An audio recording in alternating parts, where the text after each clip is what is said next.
Good morning, children. This is fourth video of sixth chapter, that is Bhakti and Sufi tradition and religious beliefs. And here we are going to discuss about the religious ferment in North India. As we discussed earlier, that in South India, alvars and nanars and their compositions were very popular in the time period of 5th century to 12th century. But in North India, deities such as Vishnu and Shiva were worshipping in temples in the same time period. Historians have not found any evidence of anything resembling the compositions of the alvars and nanars till the 14th century in North India. So, why this difference seen by the historians, and why it was so? Why this difference were? Why the alvars and nanars compositions were not popular in North India? So, some historians suggested that in North India, this was the period when several Rajput states emerged, and in most of these states, Brahmins occupied important positions and were performing a range of secular and ritual functions, so it was difficult for anyone to challenge their positions directly.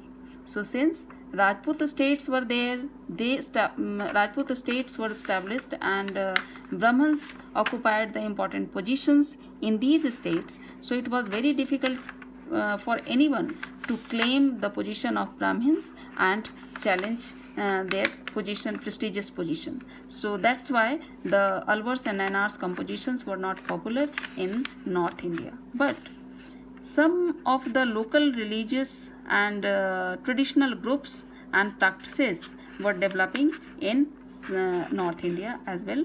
So in the same time period, and these religious groups who were not strong enough and they didn't develop and gain prestigious position and relation with the states, so those groups were Nath, Yogi and Siddhas. So you will see the picture of these groups and religious practices. So these people were coming from the artisanal weaver community, and they were very popular in local society in North India, but they didn't develop a relations with the states and elite people, and they didn't have strong relation with the states. So that's why they were not popular as like the alvars and nanars, because alvars and nanars, they supported by the elite peoples, but they were not. Nath, Siddhas and yogis, they were popular in local societies only. So though they didn't develop relations with the states, but they rooted strongly in Indian society, as well as gaining ground with the orthodox Brahmanical framework. So many of them came from artisanal groups, including weavers, who were becoming increasingly popular with the development of organized craft production. So why they were developed, and why these Nath, Yogi and Siddhas, these communities were developing at that time? Because urban states were becoming developed, trade and commerce were being strengthened, as well as communication and connectivity with the people of other states and other countries like Central Asia and West Asia were being developed. So connectivity and communication were being developed, and so that they could popularize, and they exchanged their opinion and views with others, and they directly condemned the idea of Vedic text. They condemned the Vedic society, orthodox Brahmanical practices and authorities of the Vedas. So they were ordinary people, and they coming from artisanal society. They expressed themselves in ordinary language and gained popularity amongst people and developed there over centuries. So, but in spite of their popularity, these religious leaders were not in a position to win the support of the ruling elite, as like in South India. In 13th century, but first take a look who were they. So here given the material in Hindi. नाथ संप्रदाय भारत का एक हिंदू धार्मिक पंथ है. मध्य युग में उत्पन्न इस संप्रदाय में बौद्ध शैव तथा योग की परंपराओं का समन्वय दिखाई देता है। इट मीन्स इसमें बौद्धिक पीपल भी थे, शैविज्म के भी लोग थे, और आपने सुना होगा तांत्रिक पद्धति, जो पहले हमने डिस्कस किया, तांत्रिक पद्धति को ज़्यादा इसमें अडॉप्ट किया जाता था। तो कुछ इस तरह के मिक्स्ड कल्चर डेवलप हो रहा था इसमें, जिसमें डिफरेंट रिलीजियस ग्रुप के लोग इसमें इन्वॉल्व थे। यह हठ योग की साधना पद्धति पर आधारित पंथ है। शिव इस संप्रदाय के प्रथम गुरु और आराध्य हैं। इसके अलावा इस संप्रदाय में अनेक गुरु हुए, जिसमें गुरु मच्छिंद्रनाथ, मत्स्येंद्रनाथ, गुरु गोरखनाथ सर्वाधिक प्रसिद्ध हुए हैं। और इसी तरह से योगी भी एक तरह से रिलीजियस ग्रुप है। सिद्धार्थ जो थे वो भी इसी तरह के रिलीजियस ग्रुप थे, जो तांत्रिक पद्धति और शिव को अपना आराध्य मानते थे। और अलग निरंजन करके इनका एक वर्ड होता था, तो अलग का मतलब है कि supreme power, that was Shiva. तो इस तरह से ये कम्युनिटी एंड जो ग्रुप था वो डेवलप हो रहा था नॉर्थ इंडिया में। So, in 13th century, coming of Turks and establishment of the Delhi Sultanate was the marked changes in the realm of culture and religion. अब चूँकि साउथ इंडिया में अलग कम्युनिटीज़, यहाँ नॉर्थ इंडिया में ये अलग communities, Rajput states, but इस बीच में 13th सेंचुरी में जब तुर्क सल्तनत का आगमन होता है, एडवेंट होता है तुर्क का, तो उसके बाद स्थिति जो है कुछ चेंज हो जाती है और मिक्स्ड कल्चर ओरिजिनेट होता है। यहाँ से कल्चर एंड रिलीजन जो है वो चेंज हो जाता है। तो establishment of Delhi Sultanate undermined the power of many Rajput states and the Brahmans who were associated with these kingdoms developed their power, diluted their power and positions. जैसे ही तुर्क सल्तनत का आगमन होता है 13th सेंचुरी में, वैसे ही राजपूत स्टेट्स जो हैं वो अंडरमाइंड होते जाते हैं, उनकी पावर एंड पोजीशन जो थी वो कम होने लगी। और साथ साथ जैसे ही राजपूत स्टेट्स की पावर एंड पोजीशन कम हुई, वैसे ही ब्राह्मण्स की जो पोजीशंस थी वो भी धीरे धीरे डिल्यूट होने लगी। तो ये सिचुएशन जो था बहुत ही एक मिक्स चेंज है और एक इम्पॉर्टेंट पॉइंट है जहाँ से कल्चर चेंज होता है। So in the first millennium CE, Arab merchants step down along the western coast. जो आपने देखा होगा गुजरात, यहाँ पे हम देखेंगे कि कौन, ये मोहम्मद बिन कासिम, मोहम्मद गौरी एंड जहीरुद्दीन बाबर, ये तीन की पिक्चर आप देख पा रहे हो। और यहाँ देखिए कि वेस्ट कोस्ट मतलब गुजरात के कोस्ट पे, यहाँ पे 711 में मोहम्मद बिन कासिम और बहुत सारे अरब ट्रेवलर्स जो थे, मर्चेंट्स भी थे, उसमें ट्रेडर्स भी थे, उन सब का आगमन होता है वेस्ट कोस्ट पे। और उसी तरह से जो सेंट्रल एशिया के रहने वाले लोग थे वो यहाँ से उनका एडवेंट होता है, इस एरिया से। और अरब ट्रेवलर्स का जो एडवेंट होता है वो इस गुजरात के पोर्टल एरिया से होता है। और ये दोनों एरिया बाद में क्या हो जाते हैं, इस्लामिक सेंटर्स क्रिएट हो जाते हैं। तो Asian people settled in the north western part of the sub continent during the same time period. और जितने भी लोग आते हैं वो अपना एक मुस्लिम कम्युनिटीज़ यहाँ पे डेवलप होने लगती है इस नॉर्थ इंडिया के पार्ट में। So from 7th centuries these regions became the part of Islamic world with the advent of Islam. So now the situation changed with the advent of Islamic world and the mixed population being developed after that. In 711, an Arab general name of Muhammad bin Qasim conquered Sindh and it became the part of Khalifa's domain. आपने देखा सुना होगा 11th class में आपने पढ़ा है Umayyad dynasty के बारे में। तो उनका एक कमांडर था ये मोहम्मद बिन कासिम, और 711 में इसने अटैक किया इंडिया के ऊपर और यहाँ आकर के उसने इंडिया में सिंध का जो प्रदेश था उसको उसने जीत लिया और वो उमैयद खलीफा के डोमेन का पार्ट हो गया सिंध। उसी प्रकार से in 13th century Turks and Afghans established Delhi Sultanate. अब 1206 में 1206 के पहले 12th century last years of the 12th century Mohammad Ghori जो थे वो यहाँ पे आक्रमण किया, अटैक किया। और जब वो जाने लगा यहाँ से लेकर के माला सबाब लूटने के बाद, यहाँ उसने अपने एक स्लैब जिसका नाम था कुतुबुद्दीन ऐबक, उसको यहाँ का राज्य कार्यभार देखने के लिए छोड़ करके गया।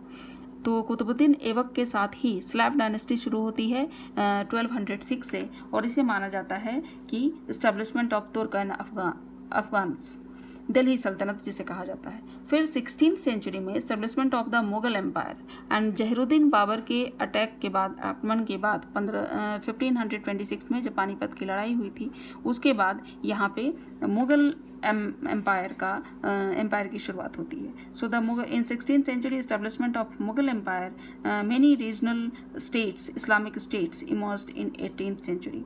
और इस तरह से पूरा इंडिया जो था वो एक पैच वर्क की तरह हो जाता है, अलग अलग different society and communities and states जो हैं वो डेवलप होने लगते हैं। So Muslim rulers were guided by the ulema अब उलेमा जो है just like in Hindu communities pandit जो होते हैं जिनके रूल्स एंड रेगुलेशंस के आधार पे राज्यकाज चलता है, या जो रूलिंग एलाइट्स होते हैं वो पंडितों से सलाह मशवरा करके और अपने राज्यकाज करते हैं, उसी तरह से Muslim rulers were guided by the ulema, and ulema were the people as maulvi like pandits and brahmins who were expected to ensure that they ruled according to the sharia. So sharia जो है, जिस तरह से मनुस्मृति हिंदुओं का धर्म ग्रंथ है, उसी तरह से शरिया जो है वो मुस्लिम्स का धर्म ग्रंथ है। जो रूल्स एंड रेगुलेशंस हैं वो शरिया के अकॉर्डिंग होना चाहिए और लोगों को फॉलो करना चाहिए। So now the situation become difficult in the sub continent because population was not only Islamic people in this region, but it was the mixed population was there. So it was difficult to scrutinize the norms for Hindu and Muslim populations separately. So in the Islamic world, outside this subcontinent, the Jews and the Christians were protected by category of zimmi. Zimmi एक word है जिसका मतलब होता है, Arabic word है जिम्मी, और जिसका मतलब होता है जिम्मा। और जिम्मा जो है एक अरेबिक वर्ड है, जिम्मा से डिराइव किया गया है। इसका मतलब है प्रोटेक्शन।